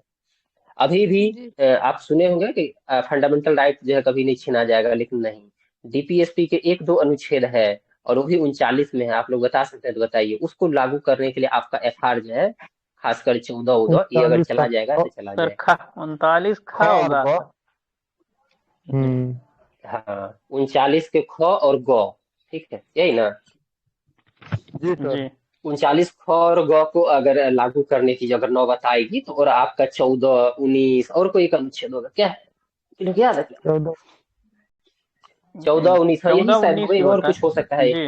अच्छा अच्छा, 14 यही दो है, 19 तो देता ये है। अगर आपका ये अगर खत्म भी हो जाएगा, तो सरकार को आप दोष नहीं दीजिएगा कि आप मूल अधिकार आपका चला गया, ठीक है। तो हम लोग एक दिन पूरा ही करेंगे, क्योंकि हमारा मेंस का एक टॉपिक है ना, तो एक दिन करेंगे। खैर, अभी हम लोग क्या देख लेते हैं आपका ये, ठीक है, यहाँ तक आ गए थे, यही बचा था ना। जी सर। इसका इसका एक स्टोरी है, इसका स्टोरी किन्हीं को मालूम है क्या, कैसे हुआ था, ये कैसे आया? नहीं सर। मौलिक कर्तव्य वाला सर। हाँ, ये 1975 का जो इमरजेंसी के समय जो तोड़ फोड़ हुआ उसको लेकर के जरूरत पड़ी इसकी हम्म, ना। हम्म। देखिए 1975 में जब इमरजेंसी लागू किया गया, उससे पहले हुआ क्या था, देश में इतना न ज्यादा सरकार पे दबाव बन गया था कि मतलब समझिए कि अलग अलग एक्ट के तहत, जो हम लोग शुरू में पढ़े थे, एफआर में ही एक्ट बहुत सारा, ठीक है, डिटेंशन वाला एक्ट सब, उस एक्ट के प्रयोग करके जितने विरोधी दल के नेता थे सबको इंदिरा गांधी जेल में डाल दी, ठीक है। चलो भाई कोई नहीं, जेल में रहेंगे। तो वो अपने सहयोगी सबसे पूछी कि बताओ, ये सब आ जाता है मुंह उठा के हमारा मतलब ये राइट्स है, हमारा ये राइट्स है, हमको ये चाहिए, हमको चाहिए, इस सबको कैसे कंट्रोल किया जाए, इसका खाली राइट से है कि कुछ करेगा देश के लिए, कुछ नहीं करेगा, खाली इसको चाहिए, इसको देश को कुछ नहीं देना है। तो उसी टाइम सरदार जो है उसके नेतृत्व में एक कमेटी बनाया गया कि कुछ ऐसा प्रावधान किया जाए, ठीक है। तो सरदार सिंह समिति ने जो है अनुशंसा किया, क्या अनुशंसा किया कि देखिए, बहुत सारे देश जो है, अगर आप जब कहीं अधिकार आप मांगते हैं, वहां पर आपका कुछ न कुछ कर्तव्य होता है। अधिकार और कर्तव्य जो दोनों साथ साथ चलते हैं, ये नहीं कहेंगे कि आपका सिर्फ राइट्स है और आपका कुछ ड्यूटीज नहीं है। आपके राइट्स के साथ ड्यूटीज भी होंगे, मतलब अधिकार के साथ कर्तव्य भी होंगे। दुनिया के बहुतों ऐसे देश है जहाँ के संविधान में इस चीज का प्रावधान है, ठीक है। हमारे यहाँ नहीं, कहा लाओ उसको गोच खींच के लाओ जहाँ है वहां से, ठीक है। तो इस बात का प्रावधान हमारे संविधान में करने के लिए कमिटी बनाएगा सरदार संसदीय समिति, ताकि जनता को ख्याल रहे कि तुम्हारा भी कुछ काम है। ये नहीं कि मुंह उठा के खाली बस सीधे चल दिए, हमें राइट दे दो, हम ये करेंगे, हम वो करेंगे, तुम अपना जो है सो करो। तो सरदार सिंह सोन सिंह समिति ने जो है इसी बात को लेकर चर्चा पे चर्चा करके 8 गो टोटल, ये बात हम फिर से बोल रहे हैं, क्या गो, क्या आठ गो, 8। क्या गो, आठ की 8 गो, अनुशंसा किया। हाँ, ध्यान 8 गो। रखना। 8 जो है मौलिक कर्तव्य अनुशंसा, क्या बोला, ये 8 मैडम जी, ये 8 जो है इसको ऐड कीजिए आप, और इसको जहां ऐड करना है कर लीजिए, और लोगों को बताइए कि उसका भी एक कर्तव्य है देश के प्रति, ठीक। ये 8 कर्तव्य है। तो इंदिरा गांधी तेज आदमी थी, ये बात आप लोग को पता है। वो तो और गुस्सा में थी, जी। बोली 8 नहीं, इसको बढ़ा, इसको 10 कर, तो उसको घींच तीर के 10 कर दी, ठीक है। और उसके बाद कौन सा संविधान संशोधन, 42वां। 86वां संविधान संशोधन, 86वां नहीं, 86वां संविधान संशोधन 2002 द्वारा जो है एक और जोड़ा गया, और टोटल कितने हो गए, अच्छा 11। हाँ। तो देखिए ऐसे ध्यान क्या रखना है कि पहले 8 गो सरदार सिंह समिति बोला कि मैडम 8 गो लीजिए, तो बोली नहीं 8 गो से काम नहीं चलेगा, इससे बहुत उछल कूद कर रहा है, 10 ला। और बाद में फिर जो है एक और ऐड हुआ है, टोटल तो 11 हो गया। ये इतिहास है। अब कहिएगा ये 8 क्यों बताएगा, और पूछा गया कि सरदार सिंह समिति ने कितने मौलिक कर्तव्य की अनुशंसा की थी, और 90% से प्लस बच्चा खासकर जो है 10 गो मारेगा, ठीक है। उसको पता ही नहीं है कि 8 गो था। बहुत कम लोग को पता होता है, ऐसा नहीं कहते कि नहीं, बहुतों को पता होता है, लेकिन बहुत कम को ही पता होता है फिर भी। चलिए, तो अब थोड़ा सा स्टोरी पता चल गया।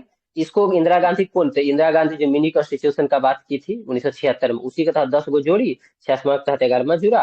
और ये कहाँ है, भाग 4 के क और 51 के क के तहत है। इसमें किन्हीं कोई दिक्कत समस्या तकलीफ किसी की तरफ नहीं ना है। नहीं। नहीं कहे ये सर। लिया कहाँ इसके यार, तो सरदार संसदीय समिति कहाँ से लिए। तो सरदार संसदीय समिति उस टाइम हमारा जो राष्ट्र था, यानी सॉरी, मित्र राष्ट्र करने मतलब आप लोग गलत समझ लेंगे, मतलब हमारा जो दोस्ती जिस देश के साथ जैसे ज्यादा था, वो था सोवियत संघ, ठीक है। तो सोवियत संघ से ये लोग उठाए, ठीक है। तो कहे मौलिक कर्तव्य कहाँ से लिया गया, तो सोवियत संघ यानी रूस, जो अभी वर्तमान में देख रहे हो। अभी 11 प्रकार का जो मौलिक कर्तव्य है ये है। ये भी आपको ऑब्जेक्टिव में मिल जाएगा, पॉलिटी में बहुत सारे में, कि कौन निम्नलिखित में से मौलिक कर्तव्य नहीं है, ठीक है। और आपके 5-4 ऑप्शन रहेंगे, उसमें से एक नहीं होगा, बाकी सब रहेगा। तो पहला है, प्रत्येक नागरिक कर्तव्य होगा कि क्या करे, संविधान का पालन करे, आदर्श संस्था, राष्ट्रध्वज और राष्ट्रगान का आदर करे। बताइए, आधा इमरजेंसी यही में खत्म हो गया कि संविधान में जो है वो पालन करो, आदर्श जो है उसके संस्थाएं हैं, या राष्ट्रध्वज है हमारा, राष्ट्रगान है, सबका आदर करो, ठीक है। दूसरा, 51 को क में जोड़ा गया था, 51 को क के, या 51 की एक ए, एक बी, एक सी, एक डी, ऐसे करके बढ़ेंगे। दूसरा, स्वतंत्रता के लिए हमारे राष्ट्रीय आंदोलन को प्रेरित करने वाले जो उच्च आदर्श है, कौन है उच्च आदर्श, तुम आदर्श। मुझे खून दो मैं तुम्हें आजादी दूंगा, आजादी। ठीक है, करो या मरो। तो ऐसे जो हमारे नारे थे, ऐसे जो मतलब उच्च आदर्श वैल्यूज थे, उसको अपने हृदय में संजोए रखें और उसका पालन करें। इसलिए 15 अगस्त 26 जनवरी का आप लोग इसी बात को क्या करते हैं, चिल्लाते हैं रोड पे, ठीक है। भारत की संप्रभुता, एकता और अखंडता की रक्षा करे, उसको अक्षुण्ण बनाए रखे। और इमरजेंसी के सारा समस्या यही है, सब दूर हो कि आप भारत की संप्रभुता पर प्रश्न उठा सकते हैं, उसकी एकता पर और अखंडता पर। इसके विरुद्ध आप जाएंगे तो अभी भी आप देशद्रोही कहलाएंगे, ठीक है। इसको अक्षुण्ण बनाए रखना आपका क्या है, कर्तव्य है। उसके बाद देश की रक्षा करें, ठीक, ये तो बड़ा छोटा छोटा लिख रहा है, ठीक है, इतना थोड़ी होगा। देश की रक्षा करें, कैसे रक्षा करे, देश की रक्षा करे जब आपको राष्ट्र सेवा के लिए आह्वान किया जाए, ठीक है। राष्ट्र सेवा के आह्वान पर आप देश की रक्षा के लिए हमेशा आगे आएंगे। जो हम लोग पढ़े भी थे कि राज्य जब चाह लेगा आपको डंडा देके बलात्सर्म करा सकता है राष्ट्र हित में, ठीक है, कभी युद्ध उद्ध हो जाएगा तो। अब 5 नंबर है कि भारत के सभी लोगों में समरसता और समान भ्रातृत्व की भावना का निर्माण करें, ठीक है। तो भारत के सभी लोगों में समरसता यानी समान रस और समान भ्रातृत्व यानी समान भाईचारा का निर्माण, मतलब आपके ऐसा कोई भी बोली या काम ना हो जिससे समरसता खराब हो और भाईचारा खराब हो। अगर ऐसा होगा तो कूट दिया जाएगा, मतलब हालांकि लीगल नहीं है इसलिए कूटा नहीं जाएगा आपको। लीगल नहीं, अच्छे 2 चीज बता ही देते, नहीं तो भूल जाएंगे हम। पहले तो ये मतलब कि इसके लिए आपको दंड नहीं मिलेगा, ठीक है, ये बात पता है ना आप लोग को। जी सर, बात दी होगी, ये भी नहीं है डीपीएसपी की तरह। हाँ, अच्छा, ये परिवर्तनीय है या नहीं है। नहीं सर, पर्वतीय नहीं है ना। हाँ, मूल कर्तव्य जो है वो न्याय पालन नहीं भी करिएगा तो ये नहीं कि आपको न्यायालय ले जाएंगे पकड़ के कहेंगे इसको दंड दो, ये तो पालन ही नहीं किया, नहीं। न्यायालय द्वारा परिवर्तनीय नहीं है, यानी इसके पालन नहीं करने पर आपको पनिशमेंट नहीं मिलेगा। लेकिन लेकिन लेकिन हम फिर बता रहे हैं, लेकिन अगर राज्य चाह ले तो आपको फ्री पनिशमेंट दे देगी। कैसे दे देगी, उसका तरीका है, वो पहले इसको लेके कानून बनाएगी, ठीक है। यानी अब भाईचारा को लेके कानून बना दी कोई एक्ट, ठीक है, उस एक्ट में प्रावधान कर दी पनिशमेंट का, और आपने उस एक्ट का उल्लंघन किया। अब आप तो उस एक्ट का उल्लंघन किया, उसमें पनिशमेंट है तो आपको कूटेगी ले जाके जेल में बैठा के, ठीक है। तो ड्यूटी, मतलब कि ड्यूटीज के लिए तो आपको नहीं कूटी, लेकिन आपको कूट दी, ठीक ना, समझ रहे हैं ना। इसीलिए उस दिन जी हम सर। बोले थे कि राज्य आपसे जो चाह लेगी कि हमको यही करवाना है आपसे, तो वही आपको करना पड़ेगा। एक बार बोल दे कि ये कर दो तो आप सीधे सीधा बचा के कि ठीक है अभी तुरंत बताइए क्या करना है, ढाई दबर एक काम कहे 2 काम कर दो, नहीं तो बहुत मार मारेगी। वही बात है, समझ गए। तो इस बात को हमेशा दिमाग में रखना है। क्या रखना है कि ये न्यायालय में जो है परिवर्तनीय नहीं है, इसे लागू नहीं किया जा सकता है, इसके उल्लंघन पे आपको सीधा दंड नहीं मिलेगा। लेकिन एक प्रावधान है कि अगर राज्य इसके लेके कोई कानून बनाया है, उस कानून में कोई अगर सजा का प्रावधान है और आप उसका उल्लंघन करते हैं तो आपको दंड दिया जा सकता है, ठीक है। ये बात ध्यान दें, ठीक है। कोई दिक्कत है इसमें। नहीं। नहीं सर। चलिए, हम लोग यहाँ थे ये सब देखते, देश की रक्षा आह्वान किए जाने पे समरसता भाईचारा की बात कर रहे थे। एफ में है कि हमारी जो समसामयिक सांस्कृतिक गौरवशाली परंपरा है, महत्व है, उसको समझे, उसका संरक्षण करें। हमारा जो इतना गौरवशाली संस्कृति रहा है, या हमारी जो परंपरा रही है सनातनी, या फिर जो भी प्रकार का हमारा जो मिश्रित अभी कल्चर है, ठीक है, इसका क्या करे, इसके महत्व को समझे और इसका संरक्षण करे, ठीक है। मिश्रित कल्चर, अभी हम लोग का कहने का मतलब ये है कि हम हिंदू मुस्लिम सिख ईसाई जितने भी ये सभी एक साथ रह रहे हैं, ठीक है। चलिए, प्राकृतिक जी पर्यावरण की रक्षा और उसका संवर्धन करें, यानी प्राकृतिक पर्यावरण जो है उसको रक्षा करे और उसको बढ़ाए, पेड़ लगाए, पेड़ काटे नहीं। अब देखते हैं, अब हम सीधा सीधी बताते हैं, यहीं से आप कर लीजिएगा कि आपको प्राकृतिक पर्यावरण की रक्षा करने बोला और उसका संवर्धन करने बोला। अब ये नहीं करिएगा तो आपको तो कुछ नहीं, आप काट दीजिए पेड़ को जाके, तो आपको इसके तहत तो प्रावधान नहीं है कि आपको सजा देगा। लेकिन आप पेड़ पेड़ काट के देखिए, आपको जेल ले जाएगा और आपको बिल नहीं देगा और बहुत पीटेगा, दंड भी लगाएगा, ठीक। क्योंकि पर्यावरण संरक्षण एक्ट ले आया है, ठीक है ना, और एक्ट में बहुत हार्ड हार्ड प्रावधान कर दिया है। चलिए, अगला है वैज्ञानिक दृष्टिकोण का ज्ञानार्जन की भावना का विकास करें, यानी हमेशा आप ऐसा काम करेंगे जो वैज्ञानिक दृष्टिकोण और ज्ञान के अर्जन की भावना का क्या हो, विकास हो। यहाँ तक समझने में कोई दिक्कत समस्या तकलीफ किसी को। कोई तकलीफ नहीं सर। नहीं सर। ठीक है, लेकिन अभी कुछ दिन से अगर आप लोग ये होंगे, अवेयर होंगे, तो खूब बात चल रहा है कि अब हमें मूल कर्तव्य में भी संशोधन करना चाहिए। इसमें इसमें अभी तक एक भी संशोधन नहीं हुआ। हमारा राइट्स तो बढ़ते जा रहा है। अच्छा, आप लोग को हम लोग पढ़ाया, फंडामेंटल राइट बताए थे, 21 हम कितना डिटेल बढ़ाए थे, और हम इधर से गए देखे उधर कि सुप्रीम कोर्ट तब तक फिर से फैसला दे दिया है कि जो मासिक धर्म है, ठीक है, मासिक धर्म, जी मासिक धर्म के स्वास्थ्य को जो है अनुच्छेद 21 के तहत मौलिक अधिकार घोषित किया गया है। मासिक धर्म स्वास्थ्य को अनुच्छेद 21 के तहत मौलिक अधिकार, और राज्य को एक कर्तव्य बताया गया है कि अब तुम्हारा एक कर्तव्य है कि 6ठी क्लास से 12वीं क्लास तक कोई बच्ची पढ़ रही है तो उसको बायोडिग्रेडेबल जो है सैनिटरी पैड निःशुल्क उपलब्ध कराओ, पहला काम। दूसरा नंबर, शौचालय में अलग जो है हर एक स्कूल में अलग शौचालय की उसकी व्यवस्था करो, ठीक है। देखे, तो ये सब बढ़ते रहता है, ठीक है, तो उसको भी ध्यान रखना है। ये अभी टटका है, गरम गरम समोसा है, तो हो सकता है ये आपके सामने परोस दिया जाए, ठीक है। कोई दिक्कत इसमें? नहीं। चलिए, एक चीज पर है इसमें मौलिक कर्तव्य में ये नहीं दिया था कि हम जो राष्ट्रीय ध्वज होता है, राष्ट्रीय ध्वज है ना, राष्ट्र ध्वज, हम्म। जी हाँ, तो राष्ट्रीय ध्वज के सम्मान की बात इसमें नहीं दी गई है, ठीक है। तो राष्ट्रीय ध्वज इसमें दिया है 51 का, डायरेक्ट नहीं जी दिया है, लेकिन इसके लिए पहले वाले में दिया है सर, पहला जो हम मूल ये कर्तव्य है। राष्ट्रगान का आदर करें, ये था ना हाँ, ये कानून। मतलब अंतर्निहित है, तो 2002 में इसको लेके जो है शायद एक ये आया था, एक्ट नवीन आया था, ये कुछ नवीन आया था जिंदल कानून, ठीक है। सर। जी अच्छा। हाँ, वो जो भी होगा देख लीजिएगा, हमको थोड़ा थोड़ा मतलब ऐसा भुक भुक कर रहा है, ठीक है। बाकी हम ये कह रहे थे, इसमें संशोधन की बात चल रही है कि देखो, तुम्हारा एफआर में जो है फंडामेंटल राइट तो खूब बढ़ गया है, दबा के अनुच्छेद 21 अभी भी बता दिए, खूब बढ़ते जा रहा है, दिन पर दिन, हर दूसरा दिन सुप्रीम कोर्ट आके कह देता है कि ये भी मौलिक अधिकार, ये तो कर्तव्य क्यों इतने रहेगा, कर्तव्य को भी बढ़ाया जाए दबा के, तो कितना बढ़ाया जाए भाई, ठीक है। ये 8 हुए अभी तक हुआ, हम लोग के 11 तक पहले जाना है, फिर बताएंगे कितना बढ़ाया जाए। 51 मतलब आय में मतलब यहाँ दिया गया है कि सार्वजनिक संपत्ति को सुरक्षित रखें, व्यक्तिगत और सामूहिक गतिविधि के सभी क्षेत्रों में उत्कर्ष की ओर बढ़ने का सतत प्रयास करें, यानी व्यक्तिगत या सामूहिक गतिविधि होगा उसमें जो है हम अप डायरेक्शन में जाएं, ठीक, अप डायरेक्शन में, ठीक है, उत्कर्ष की ओर बढ़ने का सतत प्रयास, सतत मतलब कंटिन्यूटी के साथ। उसके बाद लास्ट में कहा गया है, जो जोड़ा गया था 66वां द्वारा, कि माता पिता या संरक्षक उसका कर्तव्य है कि 6 से 14 के बच्चों को प्राइमरी एजुकेशन दिया जाए, ठीक है। ये सब क्यों किया गया है, ये जितना 11 कर्तव्य है कि राष्ट्र की संप्रभुता, एकता, अखंडता सुनिश्चित हो, ठीक है, इसलिए मौलिक कर्तव्य जो है लागू किया गया, ताकि जनता कभी भी, जैसे अभी देखें बांग्लादेश में कंडीशन, नेपाल में, कुछ दिन पहले फिलीपींस में, ये सब कंडीशन हमारे यहाँ न हो, हमारे बच्चों को मौलिक अधिकार या हमारे नागरिक को मौलिक अधिकार के साथ साथ मौलिक कर्तव्य का ज्ञान हो, उसे ये भी पता हो कि हमारा अधिकार ये है, तो हमारे देश के प्रति हमारा कर्तव्य भी कुछ है, हमें ये भी करना पड़ेगा, ठीक है। इतना में कोई दिक्कत समस्या तकलीफ नहीं होना चाहिए। नहीं अभी सर। कुछ दिन पहले से चर्चा में है, एक कमेटी है वर्मा कमेटी, नाम सुने हैं क्या? जस्टिस वर्मा जी सर, जी 98 वाला। हाँ, मतलब वर्मा कमेटी ने अपना रिपोर्ट दिया था, शायद हम डेट भूल रहे हैं, 3 जून को या 3 जनवरी को बोला था, हम कॉपी मेंस वाला में लिखे होंगे, बोला था कि इस डेट को मौलिक कर्तव्य दिवस घोषित किया जाए, आप लोग सर्च करके हमको बताइएगा, ठीक है, मौलिक कर्तव्य दिवस। उसके बाद उसने बहुत सारा मौलिक कर्तव्य ऐड किया था, हमारा साहब मेंस की कॉपी में सब लिखा होगा, हम 4-5 भी बोल देते हैं, हालांकि 10-12 कम से कम।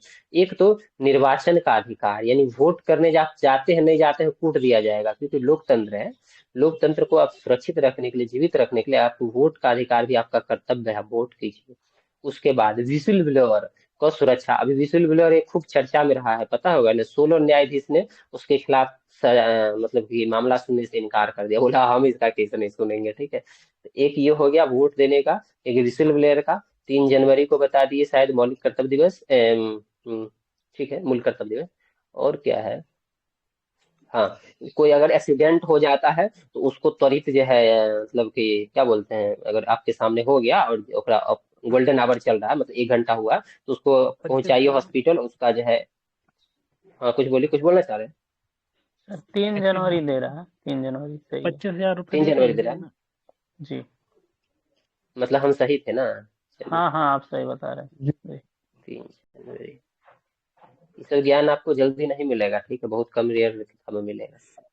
तो ये सब ज्ञान अगर आपके पास है तो आप धुआं कर दीजिएगा, ठीक है ना।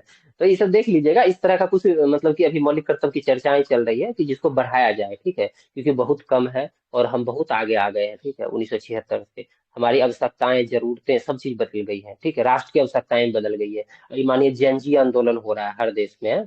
देश की सरकारें बदल जा रही है, भारत को भी, भारत सरकार भी बहुत सारा स्टेप उठाई है कि जनजीय आंदोलन न हो, बिहार सरकार भी उठाई है, और हमें आशा है कि आप लोग को एक भी आंदोलन पता नहीं होगा क्या स्टेप उठाया गया है, ठीक है, क्योंकि आप लोग मतलब उससे नहीं जुड़े हुए हैं। तो अ, अभी सरकार बदल रही है, चाह रही है कि हम और इस कर्तव्य को बढ़ाते जाएं, मतलब कुछ ऐसा करें कि हमारे लोग संविधान को समझे, देश को समझे, महत्व को समझे, ठीक, उसका पालन करें। खैर ठीक है, कल से हम लोग इधर चलेंगे संघ की कार्यपालिका की तरफ, आज के लिए इतना ही रहने देते हैं। किन्हीं को समस्या, तकलीफ, दिक्कत है तो अभी बताइए। नहीं सर। हम स्क्रीन नहीं नहीं सर, देखते रहते हैं, तो कुछ लाइक कमेंट शेयर